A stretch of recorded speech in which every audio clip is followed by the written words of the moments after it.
Morning, I'm back in the sewing shack this morning and I'm going to show you how I do a true afterthought heel on a sock so that it looks like this. So basically I've knitted a tube, and those of you who are following the knit along in Ravelry are already up to this point. I know Ruth you are, so I've just got to get my ass in gear and get this sorted out. I shouldn't have left it so long. So you'll have knitted a tube.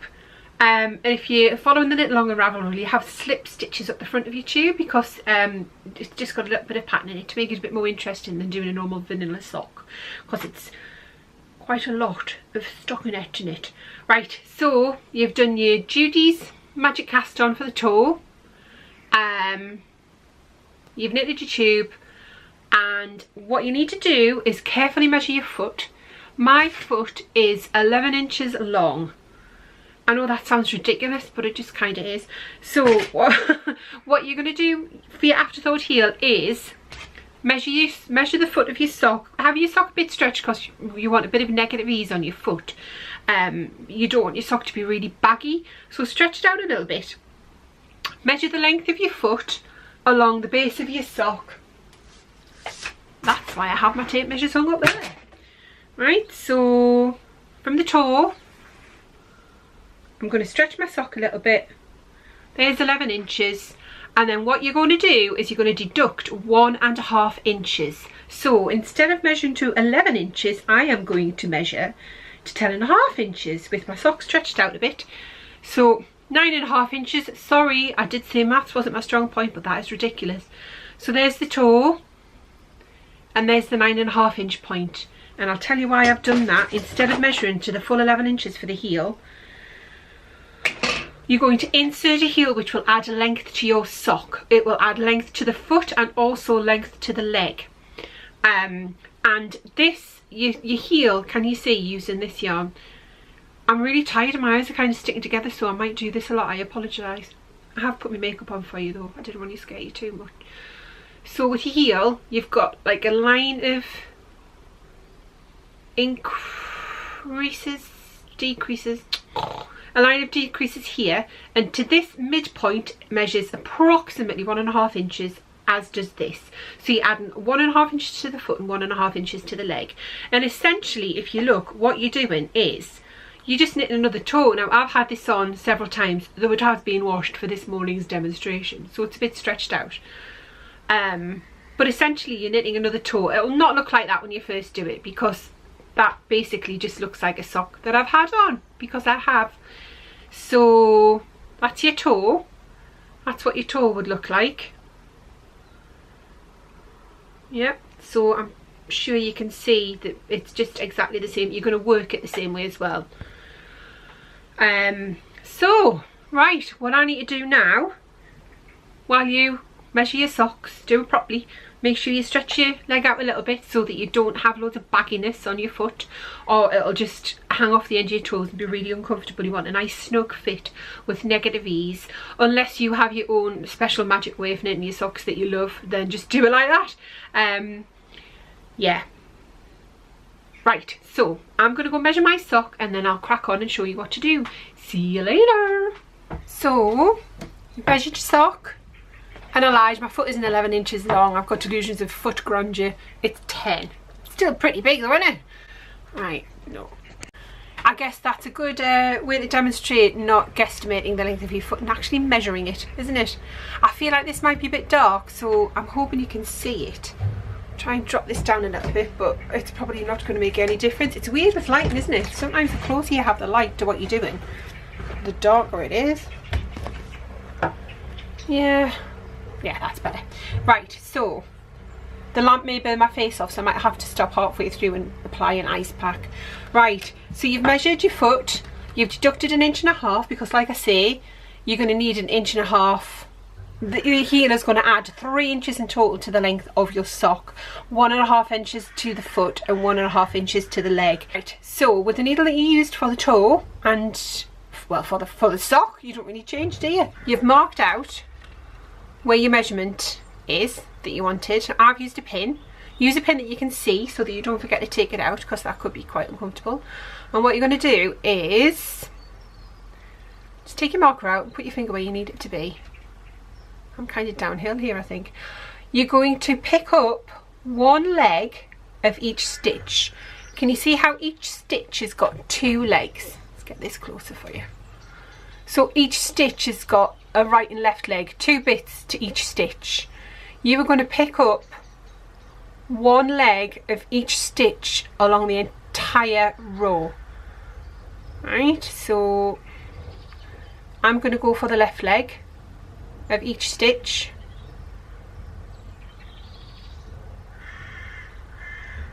And I don't know how to speed this up when I'm doing the editing or what have you. Ooh, it's not even in shot. Right, so now I've got it. I'm going to go back down here now that you've seen it close up. Pick up the left leg, and it's easy for me because I'm using stripy yarn, and I thought that would be good as a demonstration, so that it kind of, because to be honest, trying to think about where the camera is, where my hands are, what I'm doing all at the same time could end badly. I'm using higher sharps, which I think are great for this because they're sharp. Oh look, and then the stripes change colour halfway through, would you believe it? Anyway, it's still good, it's still a guide. So yeah, so I'm using the stripy yarn just to give us a little bit of an aid. I wonder if you can hear that. That's a bird on the roof. I love it when birds land on the roof, they make loads of noise. They never stay for long. I think they like the warmth. If I've got the heater on, they like to come and have a bit of a posher. So at this point it's helpful to remember how many stitches you had on the needles for your sock, because obviously you flattened your sock out, the toe at one end, the cuff at the top, the toe at the bottom, the cuff at the top. You've flattened it out nicely. It's, you know, it's all laid out properly, and you only want to pick up half the amount of stitches that you've got for the entire sock, so that you know you're only picking up the foot on the foot basically. So I'm going to count. Wish me luck. 1 2 3 4 5 6 7 8 9 10 11 12 13 14 15 16 17 18 19 20 21 22 23 24 25 26 27 28 29 30 31 32. That's perfect because it was a 64 stitch sock. Now what I'm going to do, carefully, I'm going to pull my needle right through so that those stitches I've just picked up are sitting on the cord. Yeah, they're not on the needle anymore. One end's here, one end's here. I've got a lovely long cord. I like to do this on at least an 80cm cord. I don't like to use any less, but I like to lit magic loop with a long cord as well. So let's get this in focus. You've got this. Come here, you little tinker. How are you focused, mate? You've got this row that you've just picked up, and then you're going to pick another row up, but it's not the next row down, it's this row here. Can you see? So where you've already got your cord, ignore the row underneath that, and you're going to be working on the next row. So this pickup business takes over 3 rows in total. So with the end that I've just pulled through, I'm going to go back this way. So initially I went that way. I went from my right to my left, and now I'm going to go from left to right. So again, I'm going to pick up the leg of each stitch. I'm going to miss out one row, pick up the leg of each stitch until I get to the end. Right, I'm going to go back down here to do this. And although I'm going in the opposite direction, all I'm going to do is turn the sock around. It just makes it a bit easier. So 1 2 3. And if you ever reach a point where you're about to, you know, you've cut your work and you're releasing the yarn in between your 2 picked up rows, in between the 2 rows that you've just picked up, and you find that you've missed a stitch, don't panic. You can put a little stitch marker in it, or just, you know, whatever, and then just pick it up when you come to knit. It's not anything to worry about, unless of course you get all excited and you start flapping your knitting around and you end up with a great big run in your sock, and then it's going to take a bit more time, but it can still be fixed. There you go. And it might look fiddly, it probably is the first time you do it, but it's not really. Just so long as you make sure that you're working on the same row right along, because I have done this before when I haven't been working on the same row right along, and I managed to fix the sock, but it was a bit of a pain because I had big holes at either side. Right, so I've done that, and now I'm going to pull my needle through again. I've got a bit of cord at this end, I've got 2 points at this end. Right, my toes down here, and I can't get it all in. I'm sorry. If I do, what happens is the camera focuses on the tripod legs because the tripod was like £8 and it's ridiculous. Right, so now that you've done that, I need some scissors. Yeah, we're going to do the cutting. So make sure that it's right. Make sure you've got the same amount of stitches on both cords, and that you've picked up one leg of each stitch, and that you've got a row of untouched stitches in between your picked up stitches. You've got plenty of cord here, and you've got your 2 pointy bits here. So what we're going to do is we're going to get the scissors out. So hold your sock.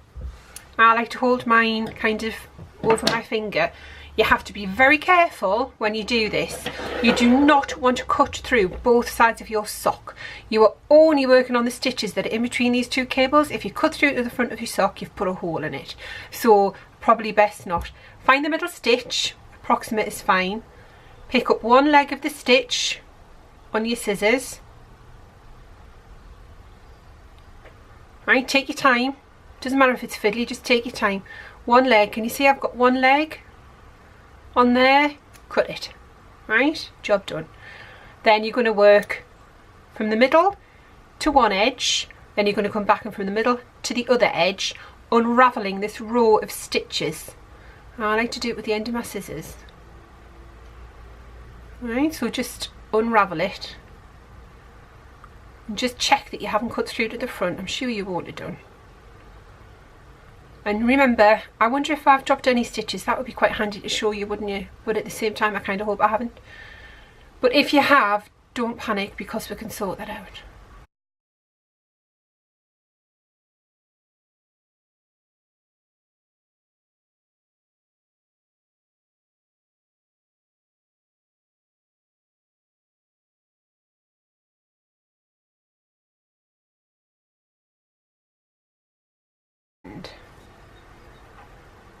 And I saw that on a different YouTube video.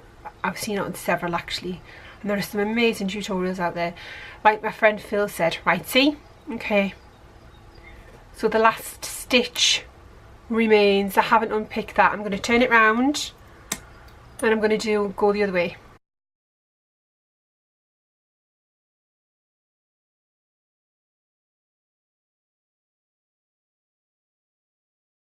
You have to use scissors to do this with either. If you're worried about accidentally cutting through your yarn, you could use anything. Get near the end, gets a bit more tricky to pull the yarn through because it does start to split a bit. So I'm now on the last few stitches, last one here, and I've left one. There we go. So I've left one there. What I'm going to do is I'm going to tuck these ends in here so they don't really get on my nerves, and then you need to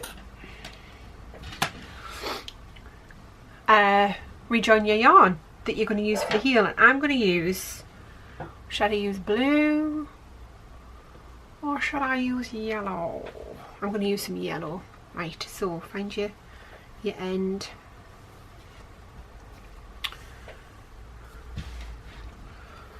Right, so you've got a nice gap there. You haven't gone through to the front of your sock.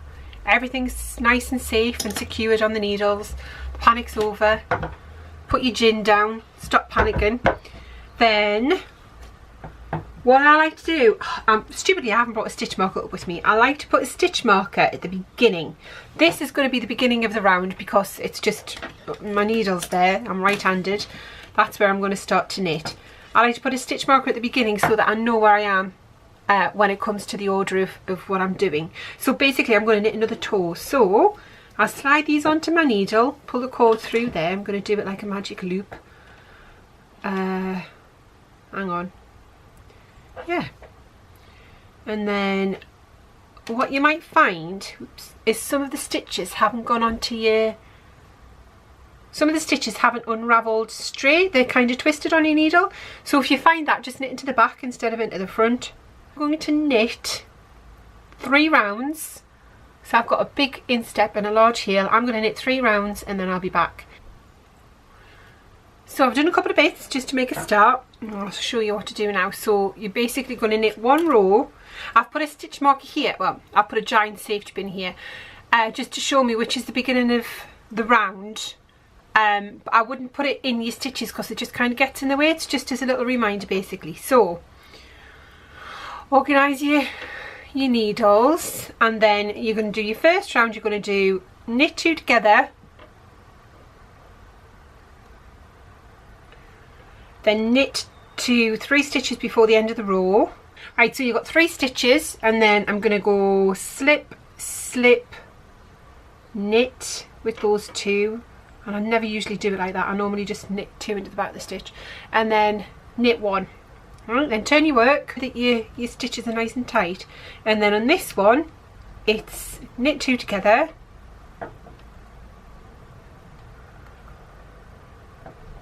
knit to 3 stitches before the end of the row, just the same thing. So your next round is just a knit round, and then you keep doing this, alternating every 2 rows between a decrease row and a knit row until you've got about 12 stitches left on each needle. And at that point break your yarn, leaving a long tail, and you need to kitchen a stitch or graft your stitches together just to give you a seamless end on your heel. And when you hold it up, it'll look like you've got another toe on the back of your sock, but as you saw from mine earlier, once you start wearing them, it does kind of round off a bit and it's dead comfy. Right, so 3 stitches left. What I normally do actually is I just normally knit 2 into the back of the loop, but knit into 2 into the back of the loop like that, but to slip, slip, knit, slip, slip, if you want to do it properly. There you go. Next round is a knit round, and then another decrease until, like I say, you've got about 12 stitches left on each needle, and then you need to graft your stitch together with kitchen a stitch, and that is it. That's it. That's an entire Afterthought heel completed. So yeah, there you go.